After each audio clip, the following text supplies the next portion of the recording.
bem-vindo ao nosso canal YouTube para mais uma reflexão com o tema que o Evangelho tem para hoje. E nesse momento nós estaremos lendo um texto que se encontra no Evangelho segundo Mateus, capítulo 6, verso de número 33 e 34, que diz assim. Mateus 6, 33 e 34, que diz assim: Mas buscai primeiro o reino de Deus e a sua justiça, e todas estas coisas vos serão acrescentadas. Não vos inquieteis, pois, pelo dia de amanhã, porque o dia de amanhã cuidará de si mesmo. Basta cada dia o seu mal. Esse texto aqui, Mateus capítulo 6, é a continuidade do Sermão do Monte, que nós lemos, né? Que começa no capítulo 5, quando Jesus sobe ao monte, e ele começa a falar para os discípulos sobre as pessoas que agora fariam parte do reino. Bom, e no capítulo 6, Jesus, depois de ter conclamado os discípulos a serem perfeitos, por quê?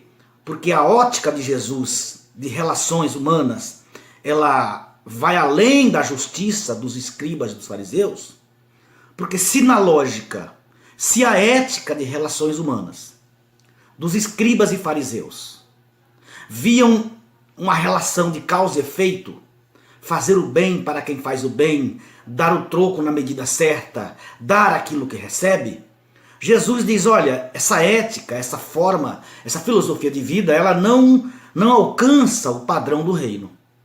Então eu tenho uma proposta para vocês. E no Mateus capítulo 5, verso 20, Jesus diz, olha, a justiça de vocês tem que exceder dos escribas e fariseus. E Jesus então começa a discorrer, dizendo, olha, ouviste o que foi dito na lei? Na interpretação da lei? Não matarás? Muito bem.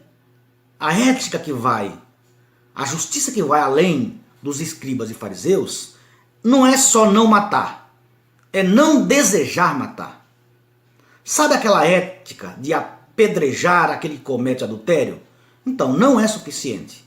Não basta apedrejar.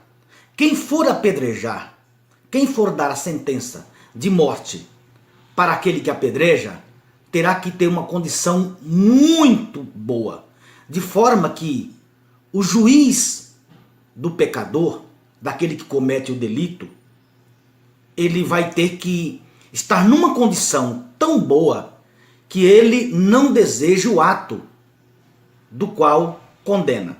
Jesus discorre. Quando ele chega no capítulo 6, ele faz uma advertência: guardai-vos de fazer as vossas obras, as esmolas diante dos homens.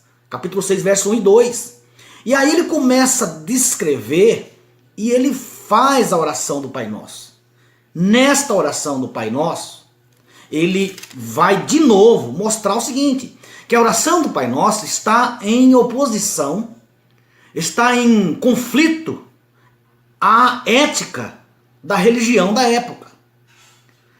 Ele começa a discorrer essa oração e quando chega no verso de número 9, ele diz, Pai Nosso que estás nos céus. Essa é uma oração que é muito ampla dentro do espectro, dentro do histórico do cristianismo, da história da igreja. Tanto ocidental quanto a oriental. Tanto o ocidente, o oriente, católico e protestante, tem nesta oração a base, o modelo perfeito da oração.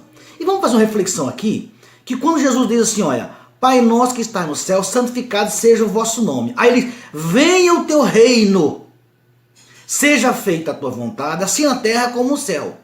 E logo no 11 ele diz, o pão nosso cada dia dás-nos hoje. Dai-nos hoje. E aqui está uma importância muito grande.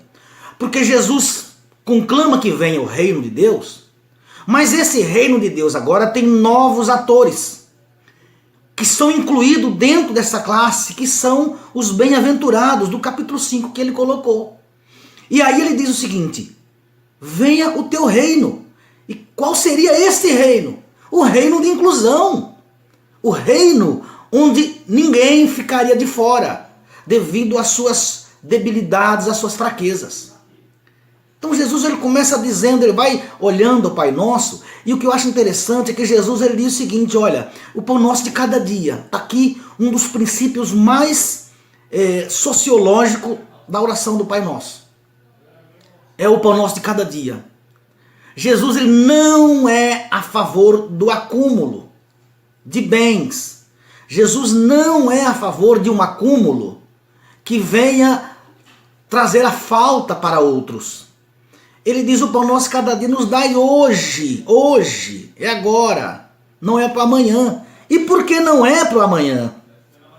Porque o versículo que nós lemos aqui, em Mateus 6, verso 34, ele diz assim: não inquieteis pelo dia do amanhã, porque o amanhã cuidará de si mesmo e basta cada dia o seu mal. Jesus, ele não era nem otimista nem pessimista em relação ao futuro. Jesus era realista. Ele está dizendo o seguinte: o amanhã é uma dimensão que não nos pertence. O amanhã é uma dimensão que está fora dos domínios humanos, da capacidade humana de gerenciar. Então Jesus, ele está fazendo um contraponto entre a justiça do reino e a justiça dos fariseus, da religião. A religião do marketing, a religião que torna tudo público. E dentro dos temas aqui que nós vemos, ele fala inclusive do jejum. O jejum de Jesus no Novo Testamento não é o jejum nacionalista de Israel, que tinha um propósito com a nação de Israel e que existia a partir, normalmente, as causas de conclamar ao jejum na nação de Israel era o pecado dos reis, dos governantes, dos líderes religiosos, que oprimia essa classe de pessoas dos bem-aventurados que Jesus cita no capítulo 5 do Evangelho segundo Mateus. Então o jejum da nação de Israel era um jejum de conclamar o arrependimento, justamente quem proclamava o jejum. O arrependimento não era do outro, não, era de quem propunha o jejum. Quem fazia a proposta do jejum admitia que ele, justamente ele, estava errado. Os líderes jogavam cinza na cabeça, vestia-se de saco de pano, não era para apontar o erro de um outro, não. Era a confissão de que eles estavam fora dos padrões éticos e morais de Deus. Então essa aqui é uma das partes que nós vemos no capítulo 6. Na próxima reflexão nós estaremos dando continuidade sobre esse comportamento ético do judeu e como ele hoje se manifesta nos nossos dias.